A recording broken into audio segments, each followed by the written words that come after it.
మీరు చేస్తున్నటువంటి దోపిడీకి బ్రహ్మరథం పడితే మీకు మేము ఫ్రెండ్లు. పాలమూరు రంగారెడ్డి మోదీ అడ్డుకుంటున్నాడా? కొంచెమైనా సిగ్గు శరముండి మాట్లాడే మాటలేనా మీరు? మరి పాలమూరు రంగారెడ్డి మరి 3 ఏళ్లలో పూర్తి చేస్తాను, కాపలా కుక్కలా ఉంటాను, కుర్చీ వేసుకొని కూర్చుంటాను. 8.5 సంవత్సరాలైంది. ఇప్పటిదాకా నీ యొక్క వైఫల్యాలతోన, నీ యొక్క అసమర్థతతోన నువ్వు పూర్తి చేయలేక కాళేశ్వరం ఎట్లా పూర్తయిందని చెప్తున్నావు, పాలమూరు రంగారెడ్డికి ఎందుకు కాలేదని చెప్తున్నావు? కాళేశ్వరం పూర్తయిపోయింది, నీళ్లు ఇచ్చేసినా అని చెప్తివి. 1 కోటి ఎకరాలకు నీళ్లు ఇస్తున్నా అని చెప్తున్నావు. పచ్చి జూటాకోర్వి నువ్వు. పచ్చి జూటాకోరు కాకపోతే నువ్వు 1 కోటి ఎకరాలకు నీళ్లు ఇచ్చినావా? కొంచెమైనా నీకు అసలు సిగ్గు అనిపిస్తలేదా ఆ మాట చెప్పడానికి? నువ్వు ఇచ్చినావా 1 కోటి ఎకరాలకు నీళ్లు? ఎన్ని జూటా మాటలతో ఇంకా తెలంగాణ ప్రజల్ని మోసం చేయాలని చూస్తావు?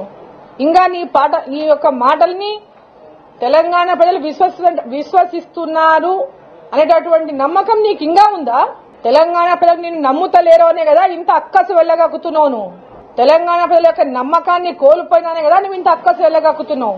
నువ్వు ఎన్ని జూటా కూతలు కూసినా, ఎన్ని మోసం చేసి చూసినా, ఎన్ని అబద్దాలు మాట్లాడినా తెలంగాణ ప్రజలు నిన్ను నమ్ముతలేనే కదా ఈ అబద్దాలు మాట్లాడుతున్నావు. ఈరోజు నువ్వు కరెంటు 24 గంటలు ఇస్తున్నావా? రా నా ఎంబర్ రాయడా ఇస్తున్నావో చూపిద్దురా. రా పోదాంతా, మామనాడు జిల్లాకే పోదాంతా. 24 గంటల కరెంట్ ఏడొస్తుందో చూపిద్దురా. మామనాడు టౌన్ కు పక్కన ఉన్న గ్రామాలకే పోదాందా. రైతులకు ఎక్కడ ఇస్తున్నావు నువ్వు చూపిద్దురా కరెంటు. ఇంకా ఎన్ని జూటా కూతలు కూస్తావు, ఎన్ని అబద్ధపు మాటలు మాట్లాడతావు? తెలంగాణ కాళేశ్వరం ఏడుంది? కాళేశ్వరం ఎక్కడుంది? కాళేశ్వరం ఎక్కడున్నాయి? కాళేశ్వరం నీళ్లు ఏడ ఉంది? 1 కోటి ఎకరాల మాగాణి. పచ్చి మోసగాళ్ళు మీరు.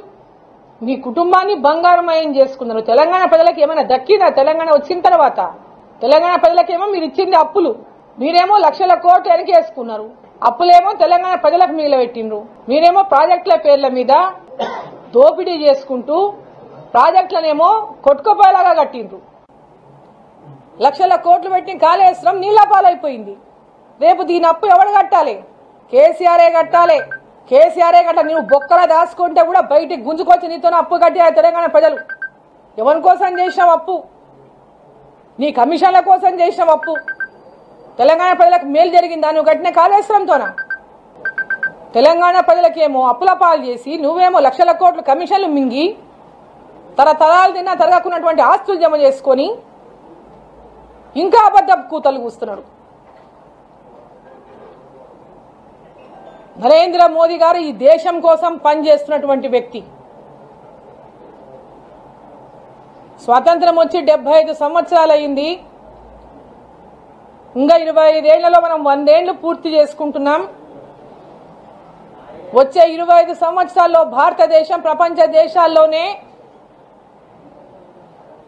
అత్యంత అభివృద్ధి చెందిన దేశంగా ఉండాలని ఒక విజన్తో నరేంద్ర మోదీ గారు ఒక విజన్తో ముందుకు పోతా ఉంటే కేవలం మీ కాళ్ళు మీరు బాగుంటే చాలు, తెలంగాణ దోచుకుందాం, దాచుకుందాం, ప్రాజెక్టులు పేర్లు చెప్పి లక్షల కోట్ల అప్పులు తెద్దాం, రేపొద్దున అప్పు ఎవరిని ఎత్తినా మిగిలని తెలంగాణ ప్రజలు ఏ అప్పులన్నా కట్టుకొని ఏమైనా కానీ నేను నా కుటుంబం బాగుంటే చాలు, ఉన్నంతకాలం ఇట్లే మోసం చేసుకుంటా బతుకుతా, తెలంగాణ ప్రజల్ని ఇట్లే మోసగిస్తా ఉంటా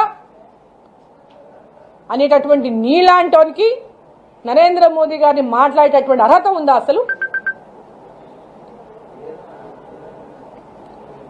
ఎక్కడ చూసినా తెలంగాణ రాష్ట్రంలో టీఆర్ఎస్ పార్టీ నాయకుల అవినీతి భాగవతం పెద్ద పుస్తకం రాస్తే ఈరోజు మీకు భారతీయ జనతా పార్టీని కానీ భారతీయ జనతా పార్టీ నాయకుడు ఈ దేశ ప్రధానిగా దేశమంతా కూడా గర్వపడే నాయకత్వాన్ని అందిస్తున్న నరేంద్ర మోదీ గారి గురించి మాట్లాడేటటువంటి అర్హత మీకు లేదు. దోపిడీదారులు మీ యొక్క సంక్షేమం తప్ప ప్రజల సంక్షేమం పట్టనటువంటి మీరు నరేంద్ర మోదీ గారిని విమర్శిస్తారా? మీకు పోగాలం దగ్గరకు వచ్చి విపరీత బుద్ధులు పుట్టి పదే పదే ప్రజల్ని మోసుకుంటూ బతికేస్తామనుకుంటున్నారు.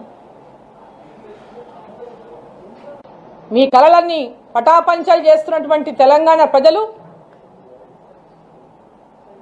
మీరు తెచ్చుకుంటున్నటువంటి సర్వేల్లో, మీరు తీసుకుంటున్న సర్వే రిపోర్టుల్లో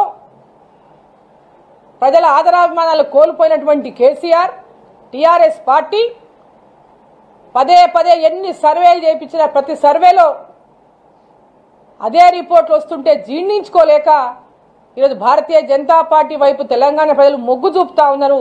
తెలంగాణలో భారతీయ జనతా పార్టీ అధికారంలోకి రావాలని ఆకాంక్షిస్తున్నటువంటి విషయాన్ని జీర్ణించుకోలేక మాట్లాడుతున్నటువంటి కేసీఆర్ ఖబర్దార్, అడ్డగోలుగా వాగితే ఊరుకుండేది లేదు.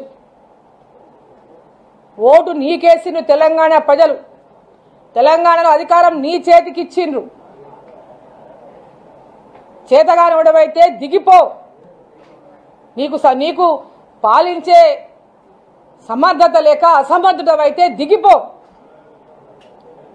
అబద్ధపు మాటలు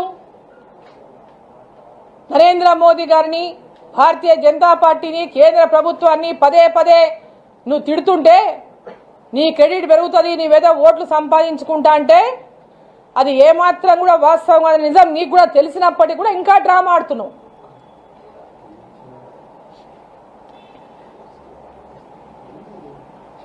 పాలమూరు రంగారెడ్డి గురించి మాట్లాడేటటువంటి అర్హత కోల్పోయినావు కేసీఆర్. నువ్వు పాలమూరు రంగారెడ్డి ప్రాజెక్టును నిట్ట నిలువున ముంచింది నువ్వే కేసీఆర్. జగన్మోహన్ రెడ్డి గారితో ఏం ఒప్పందం చేసుకొచ్చుకున్నావు? ఎందుకోసం పాలమూరు రంగారెడ్డి కాలేదు? అవతల సంగమేశ్వర ఎట్లా పూర్తయింది? నీ ఒప్పందం కాకపోతే పాలమూరు రంగారెడ్డి ఎందుకు చేయలేకపోయినావు? అవతల వాళ్ళు ఎట్లా ప్రాజెక్టులు పూర్తయినాయి? మరి వారికి అడ్డం రాని కేంద్రం నీకే అడ్డం వచ్చిందా? ఇవన్నీ డ్రామాలు బంద్ చేయి. పాలమూరు రంగారెడ్డి చేయాలనేటువంటి సదుద్దేశం నీకు లేదు. దానికి ఏనాడు కూడా నువ్వు సరైన నిధులు కేటాయించలేదు. ఆ ప్రాజెక్టు డిపిఆర్లో కూడా అనేక అవకతవకలు చేసినవు, అనేక మోసాలు చేసినవు, కేంద్ర ప్రభుత్వాన్ని తప్పుదోవ పట్టించినవు. కోర్టులో వేసి కోర్టులో పోనీకి అవకాశం ఇచ్చింది నీవే కదా. కోర్టులకు పోతే నీ ప్రభుత్వం ఏం చేస్తుంది? చూట్లు కండ్లప్పగించి చూస్తుందా? కౌంటర్లేసి ఎందుకు దానికి జవాబులు చెప్పలేకపోతా ఉంది నీ ప్రభుత్వం? నీ చేతగాని తనాన్ని, నీ అసమర్థతను మాటి మాటికి కేంద్ర ప్రభుత్వం మీద, నరేంద్ర మోదీ గారి మీద, భారతీయ జనతా పార్టీ మీద అంటే ఇక జనాలు ఎవరు ఇంకా నువ్వు చెప్పిన మాటలు విని చెవులో పువ్వు పెడతా అంటే పెట్టుకొని ఇంకా సిద్ధంగా లేరు.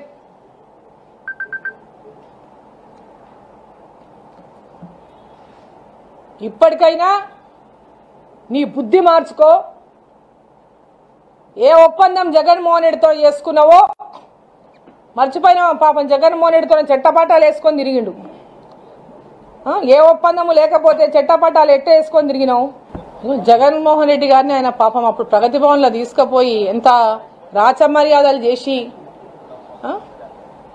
రెండు రాష్ట్రాలు చాలా చక్కగా ఉందాం, కలిసి ఉందామని చెప్పి మాట్లాడినటువంటి కేసీఆర్ మరి అవతల జగన్మోహన్ రెడ్డి గారి ప్రాజెక్ట్ ఎట్లా కట్టిండు? నువ్వెందుకు కట్టలేదు?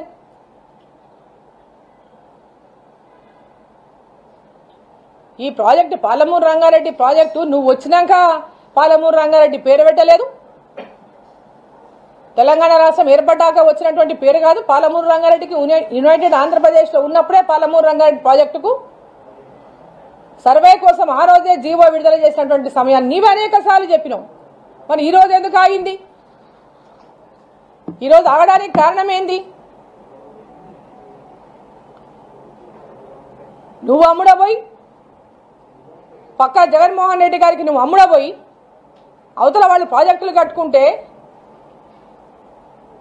నీ చేతగాంతనం వల్ల నువ్వు ప్రాజెక్టు కట్టకుండా వేల కోట్లకు అమ్ముడబోయినటువంటి నీవు నరేంద్ర మోడీ గారు ఆపుతుందనంటావా?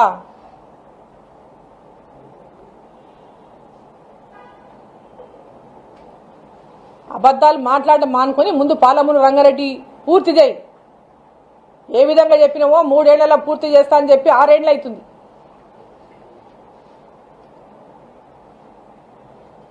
నీ అసమర్థతను ఒప్పుకో. చేత కాదు, నేను కట్టలేకపోతున్నా, మొత్తం ఖజానా ఖాళీ చేసినా, మొత్తం అప్పుల పాలు చేసినా, జీతాలు నీకు కూడా డబ్బులు లేవు, పెన్షన్కి నీకు డబ్బులు లేవు,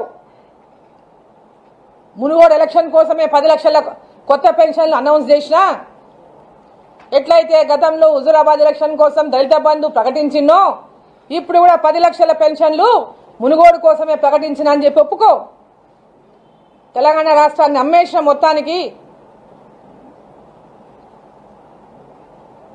దోచుకున్న మొత్తం దోపిడీ అంతా అయిపోయింది. ఇంకా జీతాలు ఇన్ని కూడా గతిలేనటువంటి పరిస్థితి తీసుకొచ్చి పెట్టినటువంటి మూర్ఖుడవు నువ్వు. మిగులు బడ్జెట్ ఉన్నటువంటి రాష్ట్రాన్ని లోటు బడ్జెట్ చేయడమే కాక అప్పుల రాష్ట్రంగా చేసి పడేసినావు. నీ అసమర్థత పాలన, నీ అవినీతి పాలన, నీ కుటుంబ పాలన తెలంగాణ ప్రజలు నిన్ను ఇంటికి పంపనీకి సిద్ధంగా ఉన్నారు. పిచ్చి ప్రేరేపణలు ఆపి పాలమూరు రంగారెడ్డి విషయంలో మరొకసారి భారతీయ జనతా పార్టీని కానీ కేంద్ర ప్రభుత్వాన్ని కానీ అబద్ధపు ఆరోపణలు చేస్తే ఊరుకుండేది లేదని చెప్పి హెచ్చరిస్తా ఉన్నా. మోడీకి పిల్లం పిల్లలు ఉంటే కుటుంబ పాలకులు తెలిసేది, అసలు పాలకులకు మరొక అర్హత లేదని చెప్పి టీఆర్ఎస్ వాళ్ళు చెప్తున్నారు. కుటుంబం కోసమే పుట్టినోళ్ళు వీళ్ళు. ఎవరైతే మాట్లాడుతున్నారో వాళ్ళు కేవలం వాళ్ళ కుటుంబము ప్రజలకు అంటే రాజకీయాలకు వచ్చి ప్రజల సేవ చేయడానికి కాదు, వాళ్ళు కేవలం వాళ్ళ కుటుంబానికి సేవ చేసుకోవడానికి రాజకీయాలకు వచ్చినటువంటి వ్యక్తులు ఇటువంటి మాటలు మాట్లాడతారు. సంజయ్ ఇష్టం వచ్చినట్టు మాట్లాడితే దాడులు చేస్తామని అంటారు టీఆర్ఎస్. అంటే మాట్లాడడానికి హక్కు కేవలం టీఆర్ఎస్ పార్టీ నాయకులకే ఉందనుకుంటున్నారా? దేవుడు నోరు వారికి ఒక్కరికే ఇచ్చింది అనుకుంటున్నారా? ఏదైనా కూడా action reaction live the same. వాళ్ళు సరిగ్గా నోరు దగ్గర పెట్టుకుని ఉంటే, ఒళ్ళు దగ్గర పెట్టుకుని గౌరవంగా మాట్లాడడం నేర్చుకుని ఉంటే ఈరోజు ప్రతి ఒక్కరి రాష్ట్రంలో గౌరవంగానే మాట్లాడేటటువంటి పరిస్థితి ఉండేది. ఈరోజు ఆ గౌరవం పోగొట్టుకోవడానికి రాష్ట్ర ముఖ్యమంత్రి ఆయనే కారణం. పిచ్చి పిచ్చి ప్రలాపనలు పేలుతుంటే చూస్తుండడానికి ఎవరు సిద్ధంగా లేరు. ఆ కుర్చీ పోతుంది అనేటటువంటి బాధ ఎక్కువైంది కేసీఆర్కి. తన కుర్చీకి కిందికి నీళ్లు వచ్చేసినాయి. ఇక కుర్చీ ఎప్పుడు కింద పడుతుందో తెలియదు. ఆ కుర్చీ కింద పడిపోతుందని తెలిసినప్పటి నుంచి పిచ్చేసి అంటే ఏమంటారు పిచ్చిలేసి అరుస్తున్నట్టుగా ఉన్నది ఆయనకు. ఏదో పిచ్చుకుక్క కరిస్తే ఎట్లా అరుస్తారో అట్లా అరుస్తున్నాడు. ఆయన భాష, ఆయన మాట, ఆయన పద్ధతి, ఆయన తీరు. అధికారం మీద అంత ఆపేక్ష మంచిది కాదు. ప్రజలు తిరస్కరిస్తే దిగాల్సిందే, ఆదరిస్తే ఎక్కాల్సిందే. అల్టిమేట్ గా నిర్ణయం చేసేది ప్రజలు. ఎవరు అధికారంలో ఉండాలి అనే నిర్ణయం చేసేది ప్రజలు. 2 సార్లు అధికారం ఆయన చేతికి ఇచ్చింది కదా. వాళ్ళ విశ్వాసాన్ని నిలబెట్టుకోలేకపోయిండు కేసీఆర్. ప్రజల విశ్వాసాన్ని చురగనలేకపోయిండు. 2 సార్లు ఆయన మాటలు నమ్మే కదా ఓట్లేసి గెలిపించిండ్రు. 2 సార్లు చేతికి అధికారం ఇచ్చిండ్రు. మరి ఈ రోజు ఆ విశ్వాసాన్ని కోల్పోయింది అంటే దానికి కారణం ఆయనే కదా. ప్రజల విశ్వాసాన్ని ఆయన కోల్పోయి భారతీయ జనతా పార్టీ పడేడుస్తుంటే ఏం చేస్తారు? భారతీయ జనతా పార్టీ వైపు ప్రజల విశ్వాసం పెంచుకుంటున్నప్పుడు ఆయనకు ఆ బాధ కలగాల్సిన అవసరం ఏముంది? నరేంద్ర మోదీ గారి నాయకత్వం పట్ల ప్రజలకు విశ్వాసం పెరుగుతుంటే ఆయన ఏడవాల్సిన పనే ఉంది. హాయ్ ఫ్రెండ్స్, మా టుడే టుమారో యూట్యూబ్ ఛానల్ చూస్తున్నందుకు చాలా థ్యాంక్స్. మరిన్ని లేటెస్ట్ వీడియోస్ కోసం వెంటనే సబ్స్క్రైబ్ చేయండి. అలాగే ఈ బెల్ ని కూడా రింగ్ చేసేయండి. మా నోటిఫికేషన్స్ అన్ని మీ మొబైల్లో వస్తాయి.